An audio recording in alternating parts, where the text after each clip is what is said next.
ಎಲ್ರಿಗೂ ನಮಸ್ತೆ. ಖುಷಿ ಏನಂದರೆ ಋತ್ವಿಕ್ದು ನಾನು ಸೆಕೆಂಡ್ ಲಾಕ್ಡೌನ್ ಟೈಮಲ್ಲಿ ಒಂದು ಪ್ಯಾಬ್ಲೋ ಎಸ್ಕೋಬಾರ ಅನ್ನೋ ಒಂದು ಗೀತೆನ ನೀನು ಹಾಡು ಅಂತ ಹೇಳಿದ್ದೇನೆ. ಅದು ಎಷ್ಟು ಆನಂದ ಪಟ್ಟು ಮಾಡಿದ್ದ. ಅವತ್ತಿಂದ ನಂದು ಅವನು ಒಂದು ದೋಸ್ತಿ ಪ್ಯಾರಲಲ್ ಟ್ರ್ಯಾಕಲ್ಲಿ ನಡೀತಿದೆ. ಜೈನ್ ಸರ್ದು ನಂದು ಹರಿಕೃಷ್ಣ ಅವ್ರ ದೋಸ್ತಿ ಅದು ಬೇರೆನೆ, ಬಟ್ ಆತನದ್ದು ನಂದು ಒಂದು ಬೇರೆನೆ ದೋಸ್ತಿ. ಜೊತೆಗೆ ನಿರ್ದೇಶಕನಿಗೆ ನನ್ನ ವೈಯಕ್ತಿಕ ಶುಭಾಶಯ. ಇವತ್ತು ಈ ಹೊಸಬ್ರದ್ದು ಮೊದಲನೇ ಹೆಜ್ಜೆ ಅಂತ ಅನ್ಬಹುದು. ಹೊಸಬ್ರದ್ದು ಒಂದು ನಾನು ಅಬ್ಸರ್ವ್ ಮಾಡೋದು, ಈ ಥರದ ಸಂದರ್ಭಗಳಲ್ಲಿ ಹಾಡು ಬಿಡುಗಡೆ, ಸಿನಿಮಾ ಬಿಡುಗಡೆ ಅಂತ ಬಂದಾಗ ಎರಡು ಥರ ಡೇಂಜರ್ಗೆ ತಗಲಾಕೋತಾರೆ. ಒಂದು, ಬೆಳಿಗ್ಗೆ ಎದ್ದು ಈ ಸ್ನಾನದ ಟೈಮಲ್ಲಿ ಇತ್ಯಾದಿಗಳ ಟೈಮಲ್ಲಿ ನನ್ನ ಹಾಡು ಇಡೀ ಪ್ರಪಂಚ ತಿರುಗಿ ನೋಡ್ಬಿಡುತ್ತೆ, ಹಂಗಾಗ್ಬಿಡುತ್ತೆ ಹಿಂಗಾಗ್ಬಿಡುತ್ತೆ ಅಂತ ಒಂದ್ಸತಿ ಕನಸು. ಬಟ್ಟೆ ಹಾಕೊಂಡು ಹೊರಗೆ ಬಂದಾಗ ಯಾರಿಗೂ ನಾನು ಗೊತ್ತಿಲ್ಲ ಅನ್ನೋ ಟೆನ್ಷನ್. ಯಾರು ಕೇಳ್ತಾರೆ ಇವನ್ನೆಲ್ಲ? ಮತ್ತೆ ಗೇಟ್ ದಾಟು ಈ ಗಾಡಿ ಕಿಕ್ ಹೊಡಿಬೇಕಾದ್ರೆ ಒಂದು ಜೋಶು, ಇಲ್ಲ ಏನೋ ಇದೆ ಬರುತ್ತೆ, ಪ್ರಪಂಚ ತಿರುಗಿ ನೋಡ್ಬಿಡುತ್ತೆ, ಅಲೆ ಎದ್ದು ಬಿಡುತ್ತೆ. ಮತ್ತೆ ಒಂದು ಸಿಗ್ನಲಲ್ಲಿ ಬಂದಾಗ ಹೆವಿ ಟೆನ್ಷನ್ ಆಗ್ಬಿಡುತ್ತೆ. ಅದು 3 ನಿಮಿಷ ಬೇರೆ ರೆಡ್ ಲೈಟ್ ಬರೋದೇ ಇಲ್ಲ. ಯಾರಿಗೆ ಬೇಕು ಈ ಹಾಡು, ಹಸೆ ಸಿನಿಮಾ? ಒಂದು ಕಥೆ ಹೇಳಿ ಒಂದು ಹಾಡು ಹೇಳಿ ನಾವು ಏನು ಮಾಡೋದಿದೆ? ಮತ್ತೆ ಡಿಸ್ಕರೇಜ್ ಆಗುತ್ತೆ. ಹೀಗೆ ನಡ್ಕೊಂಬರುತ್ತೆ. ಇವತ್ತು ಬೆಳಗ್ಗೆ ಕೂಡ ಇವರಿಬ್ರು ಅದೇ ಕನ್ಸ್ಕೊಂಡಿರ್ತಾರೆ, ಅಲೆ ಎದ್ದು ಬಿಡುತ್ತೆ, ಸಾಧಾರಣಕ್ಕಿಲ್ಲ. ಅದು ಹರಿಕೃಷ್ಣ ಬರ್ತಾರೆ, ನೋಡೋಣ.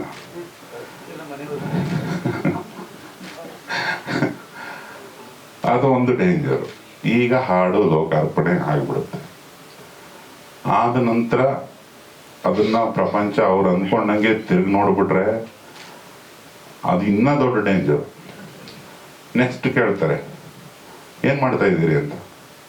ಜನ ನಾವು ಒಂದು ವರ್ಷ ಒದ್ದಾಡಿರೋ ಸಿನಿಮಾ ರಿಲೀಸ್ ದಿವಸ ಮಧ್ಯಾಹ್ನ 1:30ಗೆ ಸಿನಿಮಾ ನೋಡ್ಕೊಂಡು ಆಚೆ ಬಂದ, ನೆಕ್ಸ್ಟ್ ಯಾವ್ದು ಸರ್ ಅಂತ. ಅವನಿಗೆ ಏನು ಅನ್ಸೋದೇ ಇಲ್ಲ. ಅದು ಈ ಹೆರಿಗೆ ಆದ ತಾಯಿಗೆ ನೆಕ್ಸ್ಟ್ ಯಾವಾಗ ಹೆರಿಗೆ ಅಂತ ಕೇಳೋದಂಗೆ. ಈಗಿನ ಪ್ರಾಣ ಉಳಿಸ್ಕೊಂಡ್ಬಂದಿದ್ದು ತಡಿ ಅಂತಾನೆ ಹೇಳಂಗಿಲ್ಲ ಅವನಿಗೆ. ಅದು ಪ್ರಪಂಚ ಎಲ್ಲರೂ ತಿರುಗಿ ನೋಡ್ಬಿಟ್ರು, ಹಾಡನ್ನ ಎಲ್ಲರೂ ಕೇಳ್ಬಿಟ್ರು ಅಂದ್ರೆ ನೆಕ್ಸ್ಟ್ ಅದನ್ನ ಮೀರಿಸೋದೊಂದು ಬರುತ್ತೆ. ಅದಕ್ಕಿಂತ ಬೆಟರ್ ಆಗಿ ಪ್ರಪಂಚನ ದಾಟಿ ಶನಿಗ್ರಹದವರೆಗೆ ಎಲ್ಲರೂ ತಿರುಗಿ ನೋಡ್ಬೇಕಂತದ್ದು ಏನೋ ಒಂದು ಮಾಡುವಂತಾರೆ ಜನ. ಅವರಿಗೆ ಅದೇನೋ ಮಾಡ್ತಾರೆ, ಬಟ್ ನೀವೇನೇ ಹೇಳಿ ಕೆಂಡ ಆಗ್ಬಿಡ್ತಾರೆ. ಇನ್ನೊಂದು ಇಲ್ಲ, ನಾವು ತುಂಬಾ ಮುಕ್ಕಿರ್ಕೊಂಡು ಮಾಡಿದೀವಿ, ಹಂಗಾಗಿದೆ, ಹಿಂಗೆ ಇಷ್ಟೆಲ್ಲ ಇದೆ. ಕೆಂಡದಲ್ಲಿ ಒಂದು ಇನ್ನಸೆನ್ಸ್ ಇತ್ತು, ಅದನ್ನ ನಾವು ವಾಪಸ್ ಕೇಳ್ತೀವಿ, ಇದೇನೋ ಬೇಡ ಅಂದ್ಬಿಡ್ತು. ಯಾರು ತಿರುಗಿ ನೋಡ್ಲಿಲ್ಲ ಅಂದಿಟ್ಕೊಳ್ಳಿ. ಅದು ಮೊದಲನೇ ಡೇಂಜರು. ಪ್ರತಿಯೊಂದನ್ನು, ಪ್ರತಿ ಹಿಟ್ಟು ಮಟೀರಿಯಲ್ನು ಮೀರಿಸ್ತಾನೆ ಹೋಗ್ಬೇಕಂತ ನಾವು. ಅದೊಂದು ಜರ್ನಿ, ಆ ಡೇಂಜರು. ಇನ್ನೊಂದು, ಯಾರು ಕೇಳಲೇ ಇಲ್ಲ, ನಾವು ಯಾರಿಗೂ ಗೊತ್ತಿಲ್ಲ, ಇದೆಲ್ಲ ಉಪಯೋಗ ಇಲ್ಲ ಅಂತ ಮೊದಲೇ ಅವ್ರಿಗೆ ಡೌಟ್ ಇರ್ತದಲ್ಲ, ಅದು ತುಂಬ ಸ್ಟ್ರಾಂಗ್ ಆಗಿಬಿಡುತ್ತೆ. ಹೌದು, ನಾನು ಅನ್ಕೊಂಡಿದ್ವಿ ಇದರಲ್ಲಿ ಏನೂ ಇಲ್ಲ, ಹೆಂಗೆ ಹಂಗಾರೆ 4 ಮಂದಿ ತಿರುಗಿ ನೋಡಂಗೆ ಮಾಡೋದು. ಅದು ಈ ಮೊದಲನೇದಕ್ಕಿಂತ ಟಫ್ ಜರ್ನಿ. ಅದು ಅಲ್ಲಿ ಸಕ್ಸಸ್ಸು, ಇಲ್ಲಿ ಅದರದ್ದು ಡೆಡ್ ಅಪೋಸಿಟ್. ಯಾವನಿಗೂ ನಮ್ಮ ಬಗ್ಗೆ ಒಂದು ಕಾಳಜಿ ಇಲ್ಲ, ಗಮನ ಇಲ್ಲ ಅನ್ನೋ ಟೆನ್ಷನ್. ಇವೆರಡು ಸಕ್ಸಸ್ಫುಲ್ ಜನರಿಗಿಲ್ಲ, ಅಥವಾ ಒಬ್ಬ ಫೇಮಸ್ ಮ್ಯೂಸಿಕ್ ಡೈರೆಕ್ಟರ್ಗೆ, ಒಬ್ಬ ಫೇಮಸ್ ರೈಟ್ರಿಗೆಲ್ಲ ಇಲ್ಲ ಅದು ಅಂತ ಅಂದ್ಕೊಂಡ್ರೆ ಶುದ್ಧ ತಪ್ಪು. ಪ್ರತಿ ಸಿನಿಮಾದಲ್ಲೂ ಇವೆರಡು ಡೇಂಜರ್ಗಳ ಜೊತೆಗೆ ಎಲ್ಲರೂ ಬದುಕಬೇಕು. ಸೊ ಆ 2 ಡೇಂಜರ್ಗಳು ಮಧ್ಯೆ ಇರೋದು ಕ್ರಿಯೇಟಿವಿಟಿ. ಕಾಲಿಟ್ಟಿದೆ ಒಂದು ತಂಡ. ಒಬ್ಬ ಗೆಳೆಯನಾಗಿ ನನ್ನ ಹೃತ್ಪೂರ್ವಕ ಶುಭಾಶಯ ಅವರಿಗೆ. ನಿಮ್ಮದು ಸದಾಕಾಲ ಈ ಟೆನ್ಷನ್ಗಳು ಎರಡು ನಿಮ್ಮನ್ನು ಕಾಡಲಿ ಅಂತ ನನ್ನ ಹಾರೈಕೆ. Thank you. ಒಂದು ಹಾಡು ಅನ್ನೋದು ಇವತ್ತು ಯಾರೂ ಹೇಳೋಕ್ಕಾಗೋದಿಲ್ಲ. ಹಾಡು ಏನಾಗುತ್ತೆ ಅನ್ನೋದು ರಿಲೀಸ್ ಆದಮೇಲೆ ಜನ ಹೇಳ್ತಾರೆ ಅನ್ನೋದಕ್ಕಿಂತನೂ ಹಾಡು ಅನ್ನೋದು ಮಾರ್ಕೆಟಲ್ಲಿ ಎಷ್ಟು ಇದೆ ಅಂದರೆ ನಮ್ಮ ಹಾಡನ್ನ ಹುಡ್ಕೋದಕ್ಕೆ ಒಂದು 5 ನಿಮಿಷ ಆಗುತ್ತೆ ಯೂಟ್ಯೂಬ್ನ ಪ್ರೆಸ್ ಮಾಡಿದಾಗ. ಸೊ ನಮ್ಮ ಹಾಡು ಹುಡ್ಕೋಷ್ಟರಲ್ಲಿ ನಾವೇ ಒಂದು 5 ಹಾಡು ಬೇರೆ ಕೇಳಿರ್ತೇವೆ, ಆಮೇಲೆ ನಮ್ಮ ಹಾಡಿಗೆ ಬರ್ತೀವಿ. ಅಂದರೆ ಅಷ್ಟು ಹಾಡುಗಳ ಮಧ್ಯೆ ನಮ್ಮ ಹಾಡು ಗುರುತಿಸ್ಕೋಬೇಕು ಅನ್ನೋದು ಪ್ರತಿಯೊಬ್ಬ ಮ್ಯೂಸಿಕ್ ಡೈರೆಕ್ಟರ್ ಆಗಲಿ ರೈಟರ್ದಾಗಲಿ ಒಂದು ಶ್ರಮ ಇರುತ್ತೆ. ಸೊ ಆ ಶ್ರಮ ಗೆದ್ದಾಗ ಖುಷಿ ಕೊಡುತ್ತೆ, ಸೋತಾಗ ಜವಾಬ್ದಾರಿ ಹೆಚ್ಚು ಮಾಡುತ್ತೆ. ಬಟ್ ನಾನು ಈ ಎಲ್ಲ ಹಾಡುಗಳನ್ನು ಕೇಳಿದ್ದೀನಿ, ಇದರಲ್ಲಿ ಒಂದಂತೂ ಕನ್ಫರ್ಮ್ ಆಗಿದೆ, ಹೊಸದಾಗಿದೆ. ಯಾವ ಛಾಯೆನೂ ಯಾವುದೋ ಮ್ಯೂಸಿಕ್ ಡೈರೆಕ್ಟ್ರದು ಛಾಯೆ ಇರ್ಬೋದು, ಇನ್ಫ್ಲೂಯೆನ್ಸ್ ಅಂತ ಏನು ನಾವು ಕರಿತೀವಿ ರೆಗ್ಯುಲರಾಗಿ, ಅದು ಯಾವುದು ಕಾಣಿಸಲ್ಲ ಈ ಸಿನಿಮಾಲಿ. ಸೊ ಅದೇ ಮೊದಲನೇ ಗೆಲುವು ಋತ್ವಿಕ್ಗೆ ಮತ್ತು ತಂಡಕ್ಕೆ. ಅದು ಎಲ್ಲರದು ಜವಾಬ್ದಾರಿ ಆಗಿರುತ್ತೆ. ಈ ಹಾಡು ಹೊರಗಡೆ ಬರಬೇಕಾದ್ರೆ ಒಂದು ನಿರ್ಮಾಪಕರಿಗಿರೋ ಟೇಸ್ಟ್ ಆಗಲಿ, ಡೈರೆಕ್ಟ್ರಿಗಿರೋ ಟೇಸ್ಟ್ ಆಗಲಿ, ಒಬ್ಬ ಮ್ಯೂಸಿಕ್ ಡೈರೆಕ್ಟ್ರು ಅವನು ಕೊಟ್ಟಿರುವಂಥ ಒಂದು ಅವನ ಹಾಡುಗಳಾಗಲಿ. ಸೊ ಇದು ಕೇಳಿದಾಗ ಒಂದು ಹೊಸತನ, ಹೊಸ ಕಡೆ ಕಾಲಿಡ್ತಾ ಇದ್ದಾರೆ ಅನ್ನೋದಂತೂ ಖಂಡಿತ ಗೊತ್ತಾಗುತ್ತೆ. ಸೊ ಈ ಹೊಸ ಹೆಜ್ಜೆಗೆ ಒಂದು ಹಾರ್ದಿಕ ಶುಭಾಶಯಗಳು. ಒಂದು ದೊಡ್ಡ ಜರ್ನಿ ಈ ಹೆಜ್ಜೆಯಿಂದ ಸ್ಟಾರ್ಟ್ ಆಗಲಿ ಋತ್ವಿಕ್ಗೆ ಮತ್ತು ತಂಡಕ್ಕೆ ಅಂತ ನಾನು ಶುಭ ಹಾರೈಸ್ತೀನಿ. All the best. Thank you. ಧನ್ಯವಾದ ಸರ್. ಶೈಲಜಾ, ಮೊದಲನೇದಾಗಿ Ritvik Kaikini debut music composition ಸಿನಿಮಾಗೆ ಅನಿಸುತ್ತೆ. So all the very best. Harikrishna ಅವರು ಹೇಳಿದ ಹಾಗೆ 3 ಸಾಂಗನ್ನು ನಾನು ಕೇಳಿದ್ದೀನಿ, ಚೆನ್ನಾಗಿದೆ. ಯಾವುದೋ ಇದು ಕೇಳಿದ್ವಲ್ಲ ಅಂತ ಒಮ್ಮೊಮ್ಮೆ ಅನಿಸುತ್ತೆ, ಆ ಥರ ಯಾವುದೂ ನನಗೆ ವೈಯಕ್ತಿಕವಾಗಿ ಅನಿಸಿಲ್ಲ. So all this 3 songs are good. ಆಮೇಲೆ ಅವರು ಲಿರಿಕಲ್ ವಿಡಿಯೋ ಮಾಡಿರುವ ಕ್ರಮ ಕೂಡ ಚೆನ್ನಾಗಿದೆ. ಸಹದೇವ್ ಆ್ಯಂಡ್ ರೂಪಾರಾವ್, ನಿಮ್ಮ ಎಫರ್ಟು ತುಂಬ, ಇಟ್ಸ್ ವೆರಿ ಗುಡ್. ತುಂಬ ಚೆನ್ನಾಗಿ ಮಾಡಿದ್ದೀರ ಅಲ್ಲೇ lyrical video, it's very different. So and ಋತ್ವಿಕ್ಗೆ it is real challenge. Jayant Kaikini ಅವರಿಗಾಗಲೇ ಬಹಳ ದೊಡ್ಡ ಹೆಸರು. ಅವರ ಶ್ಯಾಡೋ ಇಂದ ಬರಬೇಕಂದ್ರೆ ಋತ್ವಿಕ್ ಬಹಳ ಎಫರ್ಟ್ ಹಾಕ್ಬೇಕು ನೀನು. It's not easy. Jayant Kaikini ಮಗ ಅನ್ನೋಕ್ಕಿಂತ ಋತ್ವಿಕ್ ಕಾಯ್ಕಿಣಿ ಅವ್ರ ಅಪ್ಪ ಜಯಂತ್ ಕಾಯ್ಕಿಣಿ ಅನ್ನೋ ಲೆವೆಲ್ಗೆ ನೀನು ಹೋಗಬೇಕು. ಆ್ಯಂಡ್ ಅದು ನನ್ನ ಆಸೆ ಕೂಡ. Hope it will happen soon. And ಇವತ್ತಿನ ದಿನ ಸಿನಿಮಾ ಮಾಡೋದು ಏನು ತಮಾಷೆ ಅಲ್ಲ. ನಾವು ಏನೇ ಕ್ರಿಯೇಟಿವಿಟಿ ಯಾವುದೇ ಕ್ರಮದಲ್ಲೂ ತುಂಬ ಲೈಟಾಗಿ ನಾವು ಮಾತಾಡಿದ್ರು, ಸಿನಿಮಾ ಅನ್ನೋದು ಕ್ರಿಯೇಟಿವಿಟಿಯ ಜೊತೆಗೆ ವ್ಯಾಪಾರ ಕೂಡ. It is an industry. ಹಣ ಇನ್ವೆಸ್ಟ್ ಆಗತ್ತೆ ಅಂದಮೇಲೆ ಹಾಕಿರುವ ಹಣ ವಾಪಸ್ ಬರಲೇಬೇಕು. ಯಾರು ಶೋಕಿಗೆ ಸಿನಿಮಾ ಮಾಡೋಕ್ಕಾಗಲ್ಲ. ಪ್ರಪಂಚದಾದ್ಯಂತ ಎಲ್ಲ ಭಾಷೆಗಳ ಸಿನಿಮಾನು ಎಲ್ಲರಿಗೂ ಇವತ್ತು ದಕ್ಕತ್ತೆ. ಎಷ್ಟೊಂದು OTT ಪ್ಲ್ಯಾಟ್ಫಾರ್ಮ್ಸ್ ಇದೆ. ಸಬ್ ಟೈಟಲಲ್ಲಿ ಎಲ್ಲರೂ ಎಲ್ಲ ಭಾಷೆಯ ಸಿನಿಮಾ ನೋಡ್ತಾರೆ. ಒಂದೇ ಅವರ ಮಾತೃಭಾಷೆಯ ಸಿನಿಮಾ ಬಿಟ್ಟು ಕೂಡ ಬೇರೆ ಭಾಷೆ ಸಿನಿಮಾನ ನೋಡುವಾಗ ಮೇಕರಿನ ಜವಾಬ್ದಾರಿ ಬಹಳ ದೊಡ್ಡದಾಗಿರುತ್ತೆ. ಹೇಗೋ ಕೇರ್ಲೆಸ್ ಆಗಿ ಸಿನಿಮಾ ಮಾಡೋಕ್ಕಾಗಲ್ಲ. ವರ್ಷಾನುವರ್ಷ ಎಷ್ಟು ನಮ್ಮ ದೇಶದಲ್ಲೇ ಸಾವಿರಾರು ಸಿನಿಮಾಗಳು ಬರ್ತಾ ಇರುತ್ತೆ. ಅದು ಜನಕ್ಕೆ ಇಷ್ಟ ಆಗಿ ಗೆಲ್ಲುವಂಥದ್ದು ಕೆಲವು. ಅದರಲ್ಲಿ ಈ ಸಿನಿಮಾ ಒಂದಾಗಲಿ ಅಂತ ನಾನಾದರೂ ಭಾವಿಸ್ತೀನಿ. ಆ್ಯಂಡ್ ಈ ರೂಪಾರಾವ್ ಮತ್ತು ಸಹದೇವ್ ತುಂಬ ಆನೆಸ್ಟ್ ಅಟೆಂಪ್ಟ್ ಮಾಡುವ ಫಿಲ್ಮ್ ಮೇಕರ್ಸ್. ಈ ಹಿಂದೆ ರೂಪಾರಾವ್ ಅವರ ಗಂಟು ಮೂಟೆ ಕೂಡ ನಾನು ನೋಡಿದ್ದೆ, ತುಂಬ ಚೆನ್ನಾಗಿ ಮಾಡಿದರು. ನಾನು ಕೂಡ ಆಕೆಗೆ ನಮಗಾಗಿ ಬರೀರಿ, ಡೈರೆಕ್ಟ್ ಮಾಡಿದ್ದೀನಿ ಅಂತ ಕೂಡ ಕೇಳ್ಕೊಂಡಿದ್ದೀನಿ. And very honest team. All the very best Rupa, Sahadev and to Ritvik Kaikini. Thank you so much. ಸಾಹಿತಿಯಾಗಿ ಮಾತಾಡ್ಬೋದು, ತಂದೆಯಾಗಿ ಮಾತಾಡೋದು ಮನೆಗೆ ಹೋದ್ಮೇಲೆ ನಾನೇ ಪೆಟ್ಟು ತಿರ್ಬೇಕಾಗತ್ತೆ. ಈಗ ತುಂಬ ಕೌಟುಂಬಿಕವಾದ ಒಂದು ಕ್ಷಣ ಇದು ನನಗೆ. ಯಾಕಂದರೆ ಎಷ್ಟೋ ವರ್ಷಗಳ ಹಿಂದೆ ಇದೇ ಥರದ ಒಂದು ಬಾಂಧವ್ಯ ಶೈಲಜಾ ಮೇಡಮು, ಬಿ ಸುರೇಶು ಮತ್ತು ಯೋಗರಾಜ್ ನಡುವೆ ಶುರುವಾಗಿತ್ತು. ಸರಿ ಅಲ್ವಾ? ಹೌದು. ಸಾಧನೆ 25 ವರ್ಷದ ಹಿಂದೆ ಸಾಧನೆ ಎನ್ನುವಂಥ ಒಂದು ಟೆಲಿವಿಷನ್ ಸೀರೀಸಲ್ಲಿ ಹೇಗೆ ಸಹದೇವ್ ಮತ್ತು ಋತ್ವಿಕ್ರ ಒಂದು ಸಹ ಪ್ರಯಾಣ ಶುರುವಾಗುತ್ತೋ ಹಾಗೆ ಶುರುವಾಗಿತ್ತು. ಮತ್ತು ಹರಿ ನಡುವೆ ಆ ಪ್ರಯಾಣದಲ್ಲಿ ಇದ್ದರು.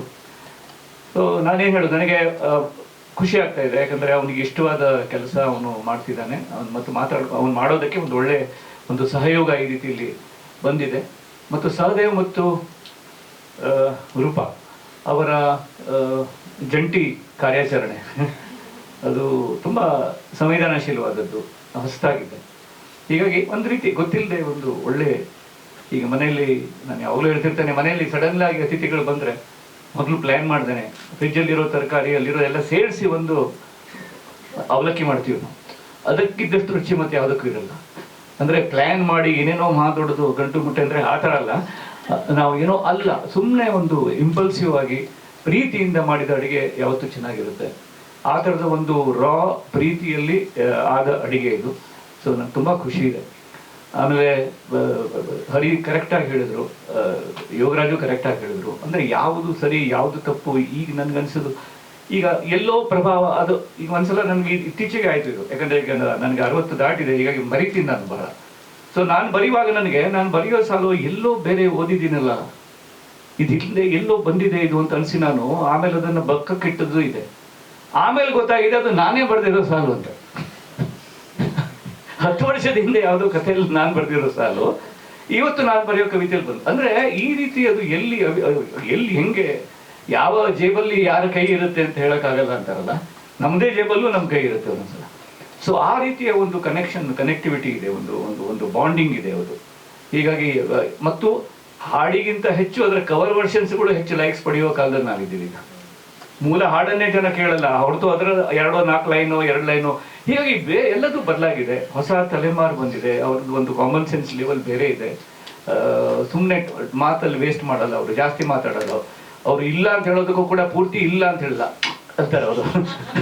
ಅಂದರೆ ಅಷ್ಟು ಮಿನಿಮಲ್ ಆದ ಒಂದು ಎಕ್ಸ್ಪ್ರೆಷನ್ನು ಹೊಸ ತಲೆಮಾರಿಗಿದೆ. ಇಂಥ ವೇಳೆಯಲ್ಲಿ ಇದು ಅಂದರೆ ಕಲೆಯ ಮೇಲೆ ಜವಾಬ್ದಾರಿ ಮತ್ತು ಚಾಲೆಂಜಸ್ ಭಾಳ ಜಾಸ್ತಿ. ಅದಕ್ಕಾಗಿ ಈ ಟೀಮಿಗೆ ನಾನು ಅಭಿನಂದನೆಗಳನ್ನು ಹೇಳ್ತೇನೆ. ರಿತ್ವಿಕ್ಕಿಗೂ ಬಹಿರಂಗವಾಗಿ ಅಭಿನಂದನೆ ಹೇಳಿದ್ರೆ ಮಕ್ಕಳಿಗೆ ಎಲ್ಲರ ಮುಂದೆ ಮುದ್ದು ಮಾಡಿದ್ರೆ ಇಷ್ಟ ಆಗಲ್ಲ, ಆ ಥರ ಆಗ್ಬಿಡುತ್ತೆ ಅದು. But I am happy that ಅವನಿಗೆ ಇಷ್ಟವಾದ ಕೆಲಸ ಅವ್ನು ಮಾಡಿದ್ದಾನೆ. ಮತ್ತು I am very thankful that Hari, Shailaja ಮತ್ತು ಯೋಗರಾಜ್ ಅವರು ಅವನ ಬೆನ್ನು ತಟ್ತಾ ಇದ್ದಾರೆ. ಸೊ ತುಂಬ ಖುಷಿ ಆಗ್ತಾ ಇದೆ. ಈ ಹಾಡು ತಾಜಾ ಸುದ್ದಿ, ಇದು ಒಂಥರ ಹೆಚ್ಚು ಜನರಿಗೆ ಅದರ ಬಿಸಿ ಆಡ್ದೇನೆ ತಲುಪಲಿ ಮತ್ತು ಚಿತ್ರಕ್ಕೆ ಅದರಿಂದ ಒಳ್ಳೇದಾಗಲಿ ಅಂತ. ನಾನು ಯಾವಾಗಲೂ ಯಾರಾದರೂ ಟೀಮ್ನವರು ನನ್ನ ಹತ್ರ ಹಾಡು ಬರೀಲಿಕ್ಕೆ ಬಂದಾಗ ನಾನು ಒಂದು ಹೇಳ್ತೀನಪ್ಪ, ನಾನು ತುಂಬ ಸೆಲ್ಫಿಶು. ನಿಮ್ಮ ಚಿತ್ರ ಹಿಟ್ಟಾಗಲಿ ಅಂತ ನಾನು ಹಾಡು ಬರೆಯಲ್ಲ, ನನ್ನ ಹಾಡು ಹಿಟ್ಟಾಗಲಿ ಅಂತ ಹಾಡು ಬರೀತೀನಿ ಅಂತ ಹೇಳ್ತೀನಿ ನಾನು. ಅಂದರೆ ಅದರಿಂದ ನಿಮ್ಮ ಚಿತ್ರಕ್ಕೆ ಹೆಲ್ಪ್ ಆದರೆ ಆಗಲಿ ಅಂತ, ಆ ಥರ. ಸೊ ಆ ರೀತಿಯ ಪರಿಕಲ್ಪನೆಗಳನ್ನು ಮೀರಿದ ಹಾಡಿನ ಚಿತ್ರಗಳಿಗೂ. ಅಂದರೆ ಹಾಡು ಇದೆ ಪಾರ್ಟ್ ಆಫ್ ದ ನೆರೇಟಿವ್ ಇಂಥ ಚಿತ್ರಗಳಲ್ಲಿ. ಹಾಡು ಅಂದರೆ ಒಂದು ಸ್ಮೋಕರ್ಸ್ ಚೇಂಜು ಅಥವಾ ಒಂದು ಡಾನ್ಸ್ ಅಟ್ರಾಕ್ಷನ್ನು ಅಲ್ಲ ಇಂಥ ಹೊಸ ತಲೆಮಾರಿನ ಈಚಿನ ಚಿತ್ರಗಳಲ್ಲಿ. ಸೊ ಅದು ತುಂಬ ಬೇರೆ ಥರದ್ದೇ ಅನುಭವ. ಸೊ ಹೆಚ್ಚು ಮಾತಾಡಲ್ಲ, ನಾನು ಆಲ್ರೆಡಿ ಮಾತಾಡಿದ್ದೀನಿ. ಸೊ ನಿಮಗೆಲ್ಲ ಇನ್ನೊಮ್ಮೆ ಧನ್ಯವಾದ ಹೇಳಿ ನಾನು ಮಾತು ಮುಗಿಸ್ತೀನಿ. ಸಹದೇವ್ಗೆ ಮತ್ತು ನಿಮ್ಮೆಲ್ಲ ಟೀಮಿಗೆ, ಅಂದರೆ ಒಂದು ಎಂಟೈರ್ ಟೀಮ್ ಇದೆ. ಅಂದರೆ ಒಂದು ಆ ಚಿತ್ರ ನೋಡಿದ್ದೀನಿ, ಅದರಲ್ಲಿ ಪಾತ್ರ ಬರೆದಿದ್ದವರು ಎಲ್ಲರೂ ನಮ್ಮ ಮನಸ್ಸಲ್ಲಿ ಕೂತ್ಬಿಟ್ಟಿದ್ದಾರೆ ಶಾಶ್ವತವಾಗಿ. ಮುಂದೆ ಬೇರೆ ಯಾವ ಪಾತ್ರ ಮಾಡಿದ್ರು ಮತ್ತೆ ಇದೇ ಪಾತ್ರ ನೆನಪಾಗಬೇಕು, ಅಷ್ಟು ಸ್ಟ್ರೈಕಿಂಗ್ ಆಗಿ ಕೂತ್ಬಿಟ್ಟಿದ್ದಾರೆ ಅವರು.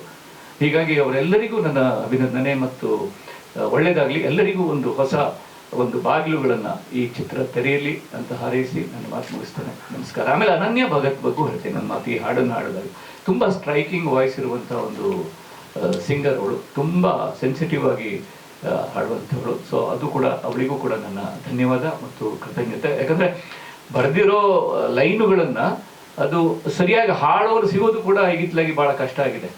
ಯಾಕಂದ್ರೆ ಅದೇನೋ ನಾವೆಲ್ಲ ಹಳೆ ಕಾಲದವರು, ಸ್ವಲ್ಪ ನಾವು ಕಾಗದದಲ್ಲಿ ಬರೆದದ್ದನ್ನು ಓದಿ ಹಾಡುವವರೇ ಶ್ರೇಷ್ಠ ಅಂತ ಅಂದ್ಕೊಂಡ ನಂಬಿಕೆಯವರು. ನಾವು ಮೊಬೈಲಲ್ಲಿ ನೋಡ್ಕೊಂಡು ಹಾಡೋಕೆ ಶುರು ಮಾಡಿದ್ರೇ ನಮ್ಗೆ ಒಂಥರ ಟೆನ್ಷನ್ ಶುರು ಆಗ್ಬಿಡುತ್ತೆ. ಬಟ್ ಅದು ಮೊಬೈಲಲ್ಲೇ ಟೈಪ್ ಆಗಿ ಇನ್ನೂ ಚೆನ್ನಾಗೇ ಇರುತ್ತೆ ಅದು ನೋಡ್ಕೊಳ್ಳೋದಕ್ಕೆ. ಬಟ್ ನಮ್ಮಂಥ ಸ್ವಲ್ಪ ಹಳೆ ಕಾಲದವರಿಗೆ ಇದೇನು ಮೊಬೈಲ್ ನೋಡ್ಕೊಂಡು ಹಾಡ್ತಿದಾರಲ್ಲ ಅಂತ ಅನ್ಸ್ಬಿಡುತ್ತೆ. ಸೊ ಆ ರೀತಿ ಏನೇನೋ ಬದಲಾವಣೆಗಳು ಆಗ್ತಾ ಇವೆ. ಬಟ್ ತುಂಬ ಚೆನ್ನಾಗಿ ಹಾಡಿದ್ದಾರೆ. ಆ ಥರ ತುಂಬ ಹೊಸ ಗಾಯಕರು ಬರ್ತಿದ್ದಾರೆ. ಅವರಿಗೆಲ್ಲರಿಗೂ ಶುಭವಾಗಲಿ. ಇಲ್ಲಿ ಇರುವಂಥ ಚಿತ್ರತಂಡದ ಎಲ್ಲರಿಗೂ ಮತ್ತು ಇಲ್ಲೇ ಬರೋಕ್ಕಾಗದೇ ಇರುವಂಥ ಚಿತ್ರತಂಡದ ಎಲ್ಲರಿಗೂ ಒಳ್ಳೆಯದಾಗಲಿ ಅಂತ ಹಾರೈಸ್ತೇನೆ. ಮತ್ತೊಮ್ಮೆ firstly Yogaraj sir, it's an honour to share the stage with you. Thank you so much sir ಬಂದಿದ್ದಕ್ಕೆ. Shailaja ma'am and Hari sir. Sir, thank you so much for encouraging our team. We will forever be indebted to that. Thank you so much, ma'am. Song ಬಗ್ಗೆ ಮಾತಾಡಬೇಕಂದ್ರೆ ಈ song ಕಥೆಯಲ್ಲಿ ಒಂದು ತುಂಬ ಮುಖ್ಯವಾದ ಒಂದು moment ಅದು ಬರುತ್ತೆ ಕ್ಯಾರೆಕ್ಟರ್ಗೆ ಹಾಗೂ ಕತೆಗಳು. ಸೊ ಆ ಒಂದು ಮೂಮೆಂಟ್ಗೆ we had to capture something very important. ಆ mood it was very important capture. So Ritvik ನಾನು ಡಿಸ್ಕಸ್ ಮಾಡಿದಾಗ ಯಾವ ಥರ ಇರಬೇಕು ಈ ಸಾಂಗು, ಹೇಗೆ ಅದರ ಟೋನ್ ಹೇಗಿರಬೇಕು ಅಂತ ಡಿಸ್ಕಸ್ ಮಾಡಿದಾಗ ಹಾಗೆ ಒಂದು ಪ್ರೋಸೆಸ್ ನಡೀತಾ ಜಯಂತ್ ಸರು ಆ ಪ್ರೋಸೆಸ್ ಜಾಯ್ನ್ ಆಗಿ it was a privilege sir ನಿಮ್ಮ ಜೊತೆ ವರ್ಕ್ ಮಾಡೋದು. ನನ್ನ ಫಸ್ಟ್ ಸಿನಿಮಾ ಅಲ್ಲಿ ನಿಮ್ಮ ಪದಗಳು ನನ್ನ ಸಿನಿಮಾದಲ್ಲಿ ಬಂದಿದೆ ಅಂದರೆ really honoured. Thank you so much. Song ಜನರಿಗೆ ತಲುಪುತ್ತೆ, ಜನರಿಗೆ ಇಷ್ಟ ಆಗುತ್ತೆ, ಅದ್ರ ಬಗ್ಗೆ ಗೊತ್ತಿಲ್ಲ ಹೇಗೆ ತಲುಪುತ್ತೆ ಅಂತ. ಬಟ್ ರಿತ್ವಿಕ್ ಜೊತೆ ಕೆಲಸ ಆ ಒಂದು ಕೊಲ್ಯಾಬ್ರೇಷನ್ ಎಫರ್ಟಲ್ಲಿ ನಾನು ತುಂಬ ಕಲ್ತಿದ್ದೀನಿ ಸಿನಿಮಾ ಬಗ್ಗೆ ಹಾಗೂ ಆಡಿಯೋ ಬಗ್ಗೆ. Ritvik actually his aesthetics of audio ಅದೊಂದು ಇಟ್ಸ್ ವೆರಿ ಡಿಫ್ರೆಂಟ್. ಅವರು the way he approaches music, instruments, lyrics. So ಆ ಒಂದು process it was extremely delightful. So thank you Ritvik for that, for allowing me into that process. Thank you so much. So ಅದೇ song ಎಲ್ಲರೂ ಇಷ್ಟ ಆಗುತ್ತೆ ಅಂತ I hope and thank you so much. Thank you so much. Rithvik ಅವರೇ, ನಿಮ್ಮ ಮೊದಲ ಸಂಗೀತ ನಿರ್ದೇಶನಕ್ಕೆ ಸಂಗೀತ ಕ್ಷೇತ್ರದ ದಿಗ್ಗಜರೆಲ್ಲರೂ ಬೆನ್ನು ತಟ್ಟೋಕೆ ನಿಂತಿದ್ದಾರೆ, ಎಷ್ಟು ಖುಷಿ ಆಗ್ತದೆ? Thanks every one. ಅಂದರೆ ನಂಗೆ ತುಂಬ ಖುಷಿ ಆಗ್ತಾಯಿದೆ. ಇವತ್ತು ಫಸ್ಟ್ ಹಾಡು ಫೈನಲಿ ರಿಲೀಸ್ ಆಗಿದೆ. ಅಂದರೆ ನಮ್ಮ collaboration was very organic, it was not forced. Roopa, I remember coming and asking me, do you want to do a song, do you want to work on a film. And Sahadev ಮತ್ತು ರೂಪಾ ನಮ್ಮ ಹತ್ರ ಬಂದುಬಿಟ್ಟು we had a small meeting, and it was a nice meeting, and it was a holistic meeting.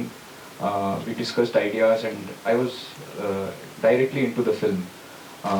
And I liked the narrative, and I liked the honest storytelling, which was what I was looking for.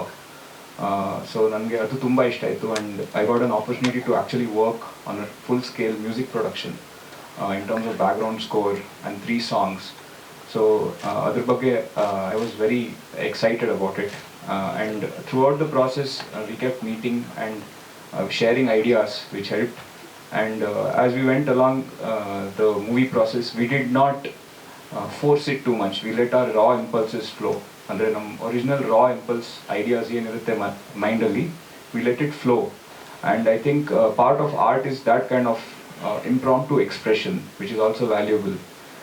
We don't have to always put a cardboard box and cellophane tape and package everything too well, because we need that rawness element inside our art.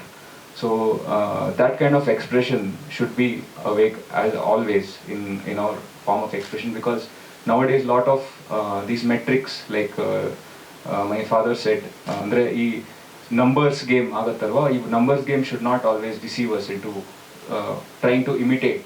We should move away from imitation and move towards newness. So I was very happy that Rupa and Sahadev encouraged me to embrace this newness and try 3 different forms of song making, and I hope you guys like it. And I'm ever indebted to Yogaraj sir and Hari sir and Shailaja ma'am, because they also encouraged me and pushed me into this, and they helped me get a great stage to release a song and put it out to all kinds of listeners in the world. So I'm very happy that the song was reached. ಮತ್ತೆ Yogaraj sir ಹೇಳಿರೋ ಒಂದು memory ನಂಗೆ I always remember. ನಾನು ಚಿಕ್ಕವನಿದ್ದಾಗ ಸ್ಕೂಲಲ್ಲಿ Yogaraj sir Mano Murthy ಸ್ಟುಡಿಯೋಯಿಂದ ಒಂದು mix ಬರ್ತಾಯಿತ್ತು. ಯಾವಾಗಲೂ Yogaraj sir ನಮಗೆ ಮತ್ತು ಅಪ್ಪನಿಗೆ ಕೆಳಗಡೆ ಕಾರಲ್ಲಿ ಕೂತರು ಗೇಟ್ ಹತ್ರ ಬಂದುಬಿಟ್ಟು ನಮಗೆ ಕಾಲ್ ಮಾಡಿ ಕೆಳಗಡೆ ಬನ್ನಿ ಅಂತ ಹೇಳಿದ್ರು. ಆಮೇಲೆ ನಾವು ಕುಮಾರಸ್ವಾಮಿ ಲೇಔಟಿಂದ ವಸಂತಪುರ ಹೋಗೋದು, ಆ ಮಿಕ್ಸ್ ಕೇಳಿಕೊಂಡು ವಾಪಸ್ ಬರೋದು. ಆಮೇಲೆ ಯೋಗರಾಜ್ ಸರ್ ನಮಗೆ ನನ್ನ ಮುಖ ಫಸ್ಟ್ ನೋಡೋದು, ಇಷ್ಟ ಆಯ್ತಾ ನಿನಗೆ ಅಂತ ಕೇಳೋದು. ಅದು ಒಂದು ಚೆಕ್ ಅವರಿಗೆ. He always is has a child like, he has a very child like soul inside in, which I always love. And Hari sir also was very affectionate and told me that don't worry, we'll help you. And so it's been a great journey so far, and I'm thanking all my musicians and my friends, my guitar teacher Hamid sir is Hamid Hassan, who has always taught me a lot about music, and I'm a student of his in guitar. Andre guitar brought me inside the music world, and I was very thankful that he was a part of my journey as well. He is also a part of a lead in one of my acoustic songs, which will be releasing soon. And I want to thank Pranav, who's here, Sri Lakshmi Belmannu, Narayan Sharma, Charan also, Charan Raj, who I've always worked with, and he helped me a lot. I also worked with Charan Raj, briefly assisted him in some of his projects, and got to know a lot about production, music production, and so forth. So like Father said, the whole thing is a team. It's a team activity, and I think the team should move ahead, and we should keep encouraging newness. For Satana, we have to encourage it always and embrace that, and let's not always imitate and wait for a numbers game. Thanks everyone for the opportunity. Thank you. ಈ ಕ್ಷಣ ನಾನು first of all ನಂಬಕ್ಕಾಗ್ತಲ್ಲ.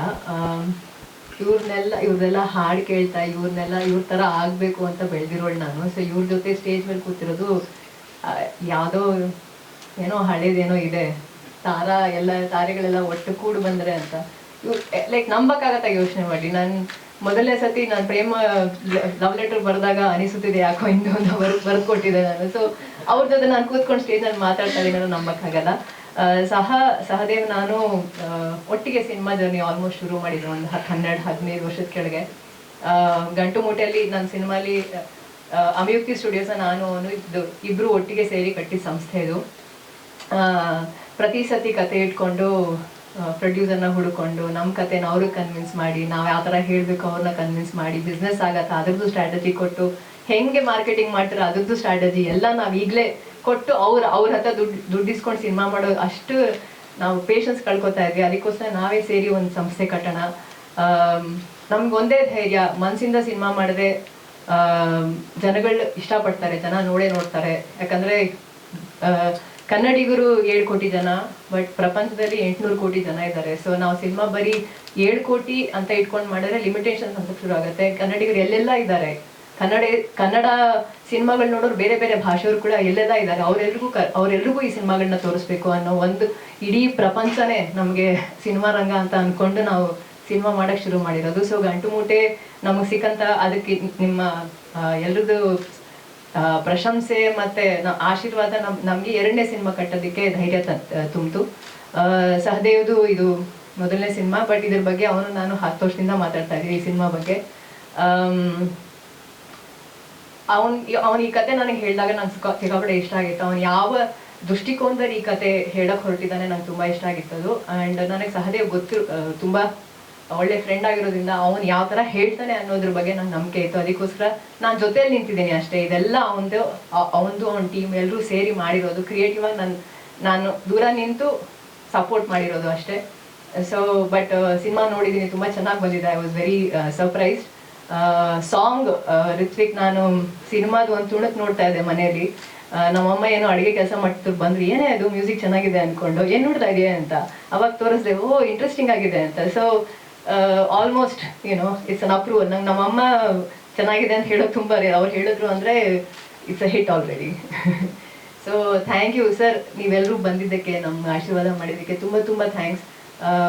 ನಂಬಕ್ಕಾಗ್ತಿಲ್ಲ ಈ ಕ್ಷಣನ. So ನಾನು ಒಂದು ವಾರ ಎಲ್ಲರೂ ಹೋಗಿ ಕೂತ್ಕೊಂಡು ಇದ್ರ ಬಗ್ಗೆ ಯೋಚನೆ ಮಾಡಬೇಕಾಗತ್ತೆ. ಆ್ಯಂಡ್ ನಮ್ಮ ಟೀಮ್ ಎಲ್ಲ ಬಂದಿದೆ ಇಲ್ಲಿ. BV come on stage. Bharath ಮೂವಿದು ಪ್ರೊಟ್ಯಾಗನಿಸ್ಟ್, ಹೀರೋ.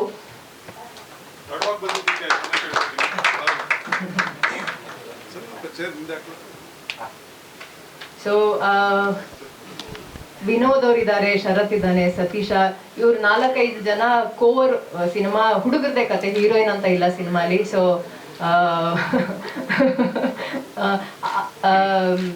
ವಿವಿ, you want to say something?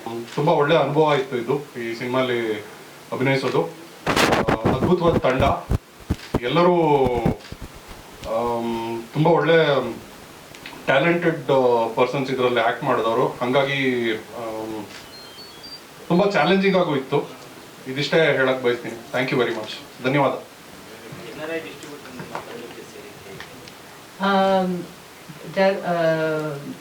Roy ಅಂತ. ಅವರು ಸಹದೇವು ನ್ಯೂಯಾರ್ಕಲ್ಲಿ 5 ವರ್ಷ ಓದ್ಕೊಂಡು ಬಂದಾನೆ cinema direction and writing. So ಅಲ್ಲಿ New York university Tisch school of arts ಅಂತ. ಸೊ ಅಲ್ಲಿನ ಮೂಲಕ ಪರಿಚಯ ಆದರು ಅವರು. ಅವ್ರದ್ದು ಜರ್ಮನಿಯಲ್ಲಿ ನ್ಯೂಯಾರ್ಕಲ್ಲಿ ಬ್ರಾಂಚ್ ಇದೆ. ಸೊ ಅವರು ನಮ್ಮ ಸಿನಿಮಾದು ಇಂಟರ್ನ್ಯಾಷನಲ್ ಡಿಸ್ಟ್ರಿಬ್ಯೂಷನ್ ತಗೊಂಡಿದ್ದಾರೆ. ಸೊ ಈಗ ಫೆಸ್ಟಿವಲ್ಸ್ ಕರ್ಕೊಂಡು ಹೋಗ್ತಾ ಇದ್ದಾರೆ ಮೂವಿನ. ಇನ್ನು ಮುಂದೆ ನಮ್ದು ಇಲ್ಲಿ ಡೊಮೆಸ್ಟಿಕಲಿ ಅಂದರೆ ರೀಜನಲಿ ಕರ್ನಾಟಕದಲ್ಲಿ ರಿಲೀಸ್ ಆದಮೇಲೆ ಜರ್ಮನಿಲಿ ಮತ್ತು ಅಮೆರಿಕಲ್ಲಿ ರಿಲೀಸ್ ಮಾಡೋ ಪ್ಲಾನ್ಸ್ ನಡೀತಾ ಇದೆ.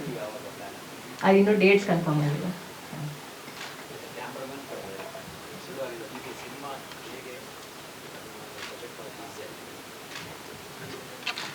As a cameraman direction easy ಅಂತಲ್ಲ, ಬಟ್ ಆ ಒಂದು ಎಸ್ಥೆಟಿಕ್ಸ್, ಕ್ಯಾಮ್ರಾ ಎಸ್ಥೆಟಿಕ್ಸ್ ಆಲ್ರೆಡಿ ಗೊತ್ತಿರುತ್ತೆ. ಸೊ ಆ ಒಂದು ಕಾನ್ವರ್ಸೇಷನ್ ಕಮ್ಮಿ ಇರುತ್ತೆ ಸೆಟ್ಟಲ್ಲಿ. ಕ್ಯಾಮ್ರಾಮ್ಯಾನ್ ಜೊತೆ ಮಾತುಕತೆ ಜಾಸ್ತಿ ಇರೋದಿಲ್ಲ, ಅದಕ್ಕೆ I was only doing the camera work.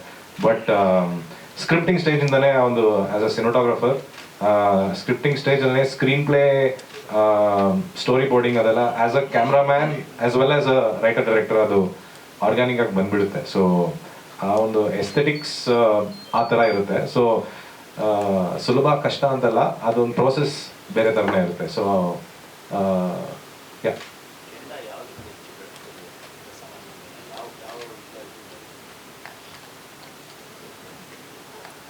ರಾಜಕೀಯ ಮತ್ತು ಸಾಮಾಜಿಕ ಎರಡು.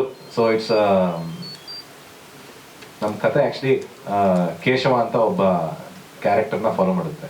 ಅವನು ಕಾರ್ಖಾನೆಯಲ್ಲಿ ಕೆಲಸ ಮಾಡ್ತಿರ್ತಾನೆ.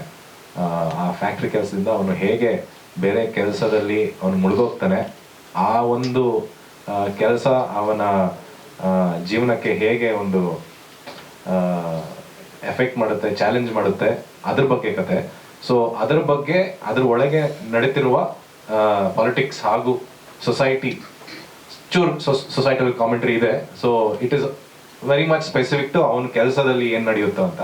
ಆಮೇಲೆ ಅವನ ಪರ್ಸನಲ್ ಜರ್ನಿ ಪ್ಯಾರಲಲ್ಗೆ ನಡೀತಾ ಇದೆ. ಸೊ ಪ್ರೈಮರ್ಲಿ ಕತೆ ಅದ್ರ ಬಗ್ಗೆ. ಸರ್, ಹೊಸತನ ಅಂತ ಅವಾಗಿಂದ ಹೇಳ್ತಾರೆ, ಇಡೀ ಸಿನಿಮಾನ ಒಂದು ಹೊಸತನದ ಇದ್ರಲ್ಲಿ ಕಟ್ತಾ ಇದ್ದೀವಿ. ಆ ಹೊಸತನ ಎಲ್ಲಿ ಕಾಣುತ್ತೆ? ನಿರೂಪಣೆ ಎಲ್ಲ ಮತ್ತೆ ಎಲ್ಲ ಎಲ್ಲಿ ನಾವು ನಿರೀಕ್ಷೆ ಮಾಡ್ತೀವಿ? ಅದು ಹೊಸತನ, ಎಲ್ಲರೂ ಹೊಸತನ ಅಂತ ಹೇಳ್ತಾರೆ, ಗೊತ್ತಿಲ್ಲ. ಹೊಸತನ ಅಂತ ಯಾ ಅಲ್ಲ, ನೀವು ಕೇಳಿದ್ರಿ ಎಲ್ಲಿ ಹೊಸತನ ಅಂತ. ಅಂದ್ರೆ ಆಸ್ ಅ ಪ್ರೇಕ್ಷಕರಾಗಿ ಆಸ್ ಅನ್ ಆಡಿಯನ್ಸ್ ಅದಕ್ಕೆ ಅದು ನಿಮಗೆ ಕೊಡೋ ಅನುಭವದಲ್ಲಿ ಹೊಸತನ ಖಂಡಿತವಾಗ್ಲೂ ಇರುತ್ತೆ ಅನ್ನೋದು ನಮ್ಮ ನಂಬಿಕೆ. ಐ ಆಲ್ಸೋ ಫೀಲ್ ನಿರೂಪಣೆಯಲ್ಲಿ ಕೂಡ, ಯಾಕಂದ್ರೆ ಇದು ಒಂದು ಕ್ಯಾರೆಕ್ಟರ್ ಸ್ಟಡಿ ಅನ್ನೋ ಸಿನಿಮಾಗಳು ನಮ್ಮ ಇಂಡಿಯಾದಲ್ಲಿ ತುಂಬಾ ಕಡಿಮೆ ನಾವು ನೋಡಿರೋದು. ಕ್ಯಾರೆಕ್ಟರ್ ಸ್ಟಡಿ ಅಂದ ತಕ್ಷಣ ತುಂಬಾ ಪರ್ಸನಲ್ ಕತೆ ಅಲ್ವಾ, ಇಂಟಿಮೇಟ್ ಕತೆ. ಬಟ್ ಇಂಟಿಮೇಟ್ ಕಥೆ ಆದ್ರೂ ಅವನೊಂದು ವ್ಯವಸ್ಥೆ ಒಳಗಿರ್ತಾನೆ. ಆ ವ್ಯವಸ್ಥೆ ಬಗ್ಗೆ ಕೂಡ, ಆ ವ್ಯವಸ್ಥೆ ಅವನ್ನ ಹೇಗೆ ಎಫೆಕ್ಟ್ ಮಾಡುತ್ತೆ. ಸೊ ಇಂಡಿಯಾದಲ್ಲಿ ತುಂಬಾ ಕಡಿಮೆ ನಾನು ನೋಡಿರೋದು ಕ್ಯಾರೆಕ್ಟರ್ ಸ್ಟಡಿ ಸಿನಿಮಾಗಳು. ಸೊ ನಮ್ದು ಇದು ಪ್ರೈಮರಿಲಿ ಕ್ಯಾರೆಕ್ಟರ್ ಸ್ಟಡಿ, ಒಂದು ಕ್ಯಾರೆಕ್ಟರ್, ಬಟ್ ಅವನು ಹೋಗೋ ಪ್ರಪಂಚ, ಆ ಪ್ರಪಂಚ ಅವನ್ನ ಹೇಗೆ ಒಳಗೆ ಎಳ್ಕೊಳತ್ತೆ, ಆ ಪ್ರಪಂಚದಿಂದ ಅವನ ಜೀವನಕ್ಕೆ ಆಗೋ ಎಫೆಕ್ಟ್, ಅದ್ರ ಬಗ್ಗೆ ಇದು ಕಥೆ. ಅಂಡ್ ಈ ಪ್ರಪಂಚ ಕೂಡ ರೌಡಿಸಮ್ ಸಿನಿಮಾ ಅಂತ ತುಂಬಾ ಜನ ಕೇಳಿದ್ರು ಇದಕ್ಕೆ ಮುಂಚೆ. ರೌಡಿಸಮ್ ಅಲ್ಲಿ ಸ್ಪೆಕ್ಟ್ರಮ್ ಇರತ್ತಲ್ಲ ಮೇಡಮ್, ಪುಡಿ ರೌಡಿಗಳಿಂದ ಕೊಲೆಗಳು, ಬಾಂಬ್ಗಳು ಹಾಕೋರು ಎಲ್ಲ ಒಂದು ದೊಡ್ಡ ರೇಂಜ್ ಅದು. ಸೊ ನಾವು ಕಾನ್ಸಂಟ್ರೇಟ್ ಮಾಡೋದು ಪುಡಿ ರೌಡಿಗಳ ಬಗ್ಗೆ. ಅಂದ್ರೆ ಕಲ್ಲು ಎಸೆದ್ಬಿಟ್ಟು ಮಜಾ ತಗೋತಾರೆ, ಪೊಲೀಸರಿಂದ ಚಳ್ಳೆ ಹೆಣ್ಣು ತಿನ್ಸೋದು ಅಂತ ಹುಡುಗರು, ಅವರ ಮನಸ್ಥಿತಿ, ಅವ್ರು ಯಾಕೆ ಆ ಕೆಲಸ ಮಾಡ್ತಾ ಇದಾರೆ, ಅದರಿಂದ ಅವ್ರ ಜೀವನಕ್ಕೆ ಹೇಗೆ ಎಫೆಕ್ಟ್ ಆಗುತ್ತೆ. ಸೊ ಈ ಒಂದು ಸ್ಪೆಕ್ಟ್ರಮ್ ಅಲ್ಲಿ ನಡೆಯುವಂತ ಕಥೆ ಇದು. ಇನ್ನೊಂದು ಮೇಡಮ್, ಇದು ಬಹಳ ಪ್ರಯೋಗಕಾರಿ, ಅಂದ್ರೆ ಎಕ್ಸ್ಪೆರಿಮೆಂಟಲ್. ಎಷ್ಟರ ಮಟ್ಟಿಗೆ ಅಂದ್ರೆ ಎಷ್ಟೋ ಕಡೆ ಕ್ಯಾಮ್ರಾ ರೋಲಿಂಗ್ ಅಲ್ಲಿ ಇಟ್ಬಿಟ್ಟು ಅಲ್ಲಿ ಏನಾಗುತ್ತೆ ಅನ್ನೋರ್ಗೂ ಕಾದಿದ್ದಾರೆ ಡೈರೆಕ್ಟರ್. ಅದಾಗದು ಔಟ್ಪುಟ್ ಏನ್ ಬರುತ್ತೆ ಅಂತ ನೋಡಕ್ ಕಾದಿದ್ದಾರೆ. ನಮ್ಗೆ ಅಲ್ಲಿ ಸ್ಕ್ರಿಪ್ಟೋ ಅಥವಾ ಇದೇ ನೀನ್ ಮಾಡ್ಬೇಕು, ಹಂಗೆ ಆಗ್ಬೇಕು ಅಂತ ಏನು ಹೇಳಿಲ್ಲ. ಆರ್ಗ್ಯಾನಿಕ್ ಆಗಿ ಏನ್ ಬಿಲ್ಡ್ ಆಗುತ್ತೆ ಅನ್ನೋದಕ್ಕೆ ಎಷ್ಟೋ ಕಡೆ ಕ್ಯಾಪ್ಚರ್ ಮಾಡಿದ್ದಾರೆ. ಅದು ನೀವು ನೋಡ್ತೀರಾ ಸಿನಿಮಾದಲ್ಲಿ. ಮತ್ತೆ ಇದು ಯಾವ ರೀತಿಯಲ್ಲಿ ಹೊಸದು ಅಂದ್ರೆ ಒಬ್ಬ ಜನಸಾಮಾನ್ಯನ ಹೀರೋ ಆಗಿ ತೋರಿಸಿದೆ, ಅವನ ದೃಷ್ಟಿಕೋನ.